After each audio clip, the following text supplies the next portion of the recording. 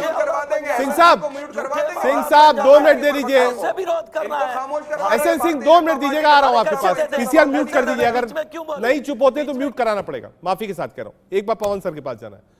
पवन sir, क्या मजबूरी हो सकती है, क्या दिक्कत हो सकती है कि मुस्लिम पक्ष एएसआई सर्वे से पीछे हट रहा है। मैंने किसी से पूछा तो उन्होंने ऑफ रिकॉर्ड मुझे ये बात कही, कहा जो मूल स्वरूप है हो सकता है वो खराब हो जाए, इसलिए हम नहीं चाहते कि एएसआई सर्वे ना हो। जी, बस 10 सेकंड मैं लूंगा। हमें जवाद भाई पे भी बहुत भरोसा है, उनके सेंटिमेंट्स की मैं कदर करता हूं।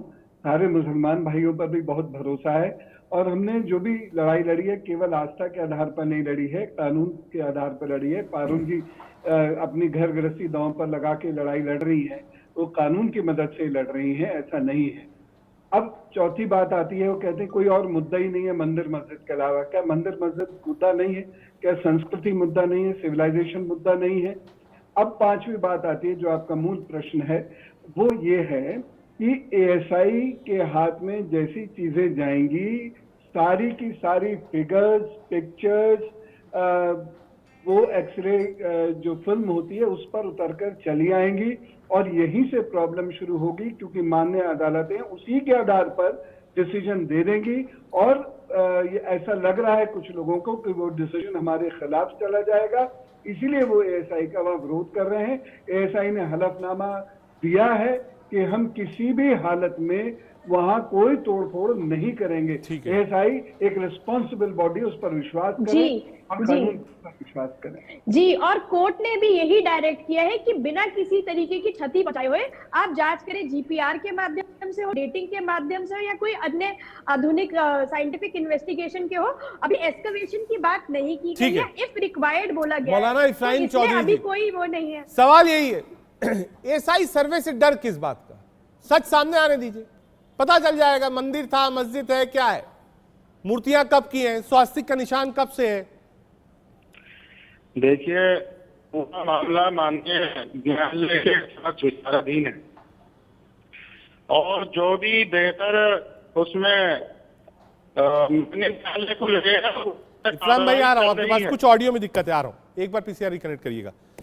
जवाद भाई, जो चीजें हैं वो तो सामने हैं, उससे भाग के मिलेगा क्या आपको, और कब तक भागेंगे आप? नहीं, कोई भाग नहीं रहा है। देखिए, पहली चीज ये अल्फाज मत बोला करिए, भाग रहे हैं, डर रहे हैं, छुपा रहे हैं, ऐसी कोई बात नहीं है। और आपको बता दूं, 350 साल से ऊपर, 400 साल से ऊपर जो है नमाज पढ़ी जा रही है। अरे भाई, गला काटने वाले लोग क्यों भागेंगे? गला काटने वाले क्यों डरेंगे? गला काटने वाले तो गला काटने के लिए तैयार है। सुविधा से संविधान को मानेंगे, सुविधा से संविधान को नहीं मानेंगे। आप बताइए, संवैधानिक दायरे में कोर्ट में जा रहे हैं, उस पर भी आपत्ति, लोअर कोर्ट फैसला दे रहा है उस पर भी आपत्ति, हाई कोर्ट फैसला दे रहा है उस पर भी आपत्ति, सुप्रीम कोर्ट राम जन्मभूमि पर फैसला दिया उसको भी ये लोग कहते हैं ताजीवन हम नहीं मानेंगे कोर्ट के फैसले को। तो जो लोग फैसले को मानते ही नहीं है, जो इस बात पर लगे हैं कि इंतजार कर रहे हैं कि संख्या बल के नाते हम दबा देंगे, संख्या बल हो जाएगा, वहां संविधान नहीं मानते। आप देश में ही देख लीजिए, जहां जहां संख्या बल हो गया है, क्या वहां संविधान मानते हैं? नहीं मानते हैं। सब लोग जानते हैं। हमारे बोलने से क्या, हमारे बोलने से जहां संख्या बल, एक बार जवाब भाई कंप्लीट कर ले। मैंने उनसे एक सवाल पूछा है एएसआई को लेकर, एक बार वो कंप्लीट कर ले, उसके बाद आप बोलिएगा। जवाब भाई कंप्लीट करिए, अब पर्सनल मत होइएगा प्लीज, कंप्लीट करिए। बीच में क्यों बोले? अगर इनको नहीं रोका जाएगा तो फिर मैं बार-बार बोलता रहूंगा, इंटरप्ट करूंगा। ये बेवकूफ आदमी कौन है जो बीच में बोलता है? नहीं, व्यक्तिगत टिप्पणी मत करिए आप लोग। जब हमसे पूछा जा रहा था तो आपने बीच में क्यों बोला? आप बीच में क्यों बोले? आप क्या तलवार लेके हाथ में बैठे हैं बीच में बोलने के लिए? अच्छा, मैं जुबान आपके पास भी है, जुबान हमारे पास ठीक है। एहसन भाई ठीक है, एक बार कंप्लीट करने दीजिए, आप ही को रिप्लाई करना है। एहसन भाई एक बार कंप्लीट करने दीजिए, जवाब भाई कंप्लीट करिए। आप क्यों बोले? क्या दिखाना चाहते थे? क्या दिखाना चाहते थे? नंबर कुछ भारतीय जनता पार्टी में नंबर मत बनाइए, योग्यता नहीं मिलने वाला आपको भारतीय जनता पार्टी में कोई नंबर बनाइए, अच्छी जुबान चलाइए, अच्छी बात करिए। मैं आपसे ये कह रहा हूं, कंप्लीट करिए जवाब। रजत भाई, मैं आपके सवाल का जवाब दे रहा हूं। देखिए, किसी चीज का कोई डर नहीं है। आप ये अल्फाज मत कहा करिए, डर रहे हैं, पीछे हट रहे हैं और छुपा रहे हैं चीजें, कोई छुपने और ढकने वाली बात नहीं। कोर्ट के अंदर एक मसला चल रहा है, आप भी अपनी संवैधानिक लड़ाई लड़ रहे हैं आस्था के बुनियाद पे, मैं भी अपनी एक संवैधानिक लड़ाई लड़ रहा हूं। आज तक कोर्ट के अंदर मामला सब जुडिस है। अब आपको इस चीज पे भी आपत्ति होती है कि मैं अपने संवैधानिक हक के अकॉर्डिंग ऊपर हाई कोर्ट में या सुप्रीम कोर्ट में क्यों चला गया, ये भी आपत्ति है।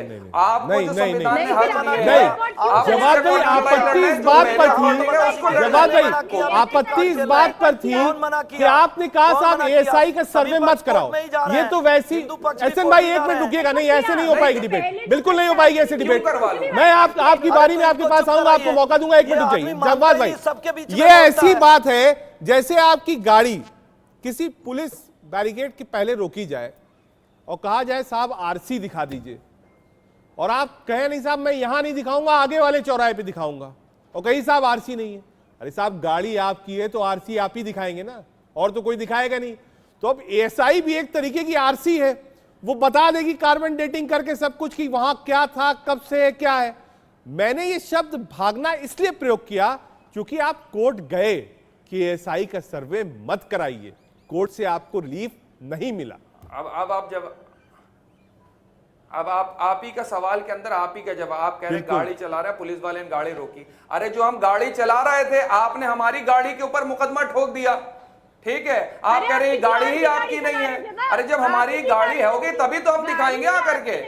आपने पुलिस वाले ने रोक ली, कह रहे आरसी दिखाओ। अरे हमारी पहले गाड़ी दिखाओ, आपकी गाड़ी होगी तब तो हमारी गाड़ी छीन ले रहे हो, चोरी की गाड़ी को कैसे दिखा पाएंगे? रजत जी का बात सवाल कहाँ गलत था? पुलिस ने पूछा कागज दिखा दीजिए, जिसके पास कागज नहीं हो कहां से दिखाएगा? अगर कागज नहीं है तो कागज दिखाएंगे कहां से? पुलिस इसीलिए तो रोकती है कि कंफर्म हो जाए कि कागज आपके पास है कि नहीं।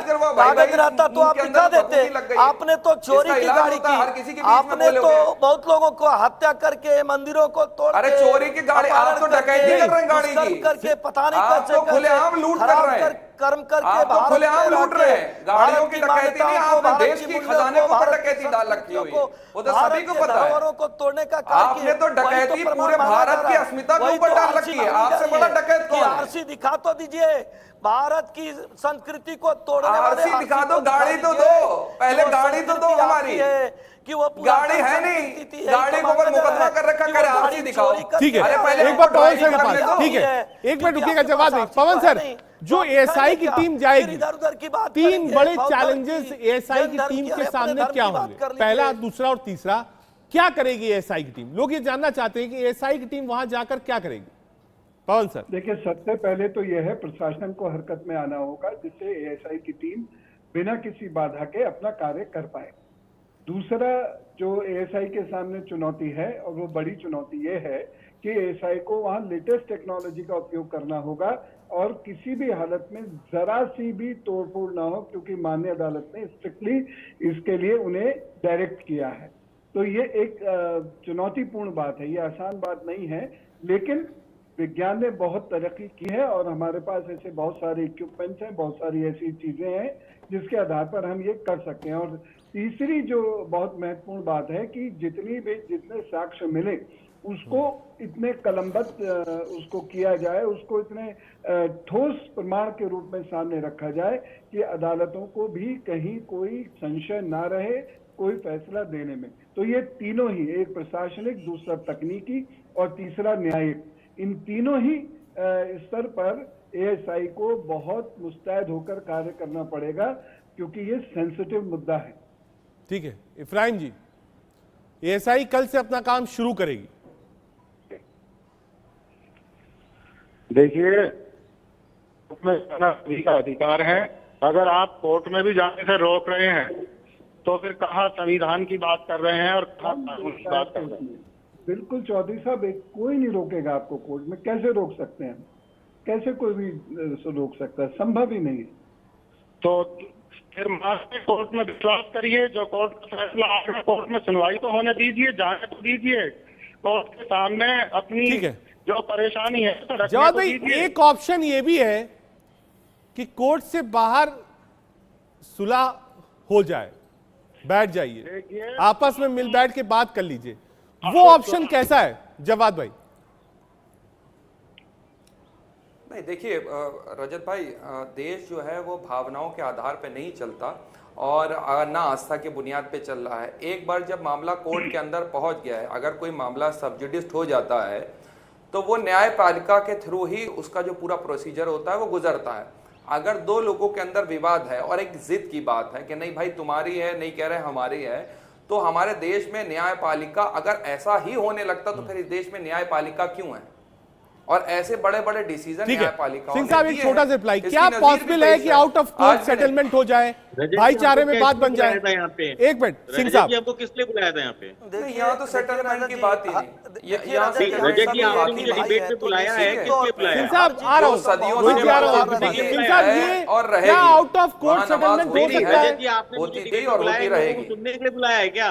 देखिए रजत जी क्या है, हम सभी लोग भारत के रहने वाले हैं, भारत की संस्कृति, भारत की मान्यताओं को मानने वाले हम सभी भाई हैं। हो सकता है कि आ रहा हूं, एक मिनट आ रहा हूं, रोहित जी आ रहा हूं आपके पास। मुस्लिम भाइयों को भी लगे, वो सच्चाई जानते हैं, वो इस चीज को स्वीकारते हैं। बहुत सारे मुस्लिम भाई आपके चैनल अरे सच्चाई आपकी भी लोग जानते हैं, राजनीति करने आ जाते हैं, बीच बीच में जाते हैं, राजनीति करने चले आते हैं, अब बीच में फिर छोड़ दिया गया आपको कि जाओ राजनीति करो। वक्त की थोड़ी कमी है, देश के सवाल में आज के लिए इतनी कोशिश हमारी थी कि आज जो एएसआई का फैसला आया है इलाहाबाद हाई कोर्ट की तरफ से, उस पर प्रतिक्रिया क्या है? मुस्लिम पक्ष खुश नहीं है। उसका मानना था कि एएसआई का सर्वे अगर होगा, जो नेचर है वहां पर मूलभूत, वो बदल सकता है। हालांकि कोर्ट ने कहा तोड़फोड़ ना हो। ये मामला इतना आसान नहीं है, बहुत लंबा चलेगा। देश का सवाल में आज के लिए इतना ही। देखते रहिए इंडिया न्यूज।